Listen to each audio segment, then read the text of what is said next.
Haddii hore kubadda cagta ee Soomaaliya qaar ka mid ah musharaxiinta u taagan xilka madaxtinimada Puntland ayaa ka qayb galay kulan lagu qabtay garoonka kubadda cagta ee Miraha Waare ee magaalada Garowe oo lagu dhiirigelinayay in la ciyaaro noocyada jimicsiga oo ay ka mid tahay kubadda cagta iyo midda kolayga waxaana koob la guddoonsiiyay kooxdu barisay qaar ka mid ah ciyaartooyda ka soo qayb gashay ayaa dareenkooda cabiray bahda kubadda kolayga waxa sharaf weyn oo ah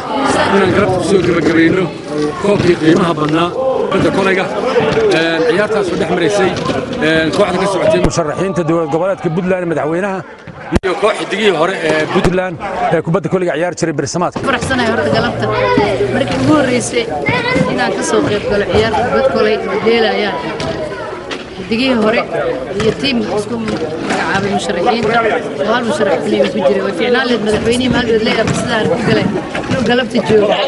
dawladda waxa uu maleeyahay NBA ku ciyaari jiray maalmood arkayso galay marka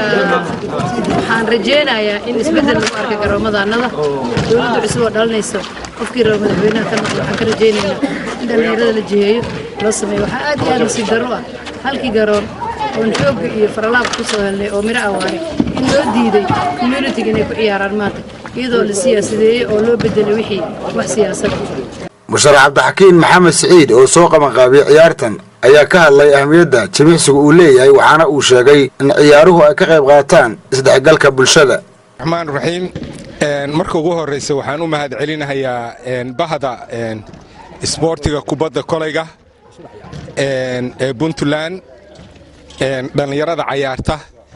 ciyaartooydii hore waxaan u malaynayaa maanta ciyaartii halkan ka dhacday horta waa naloo tashaday haddaan nahay musharaxiinta waxaa la yidhi coach lama imaan kartaan coach baa lala yimid referee ayaga ahaa labada referee ayagay ahaayeen waxa noogala badiyana waa gartaan ma 2 point saddex bay ahayd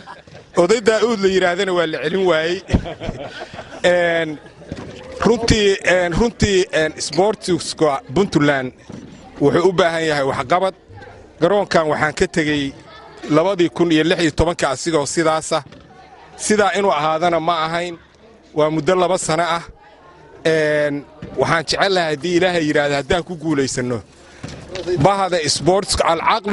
jismu saliim aqlu saliim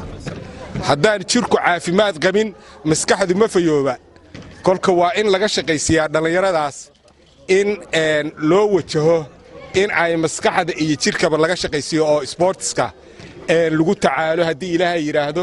dhalinyaradu waxay u dhoofaysaa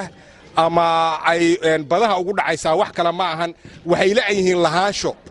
meelay lahaadaan iyo meelay ka tirsanaadaan bay laayihiin anigu maalintan 6 sano jiray bahda sportskan iska raaci jiray laakiin hadda meel la raaco iyo meel lagu ciyaaro midna ma jirto waa in marka saa loo soo jeestaa haddii Ilaahay yiraahdo haddaan ku guuleysanana oran mayno bantaan rijeynayna laakiin ballan waxa ah in ay ka haqabtirato sportska garoomadeeda iyo ciyaaraha oo dhan Puntland haddii Ilaahay yiraahdo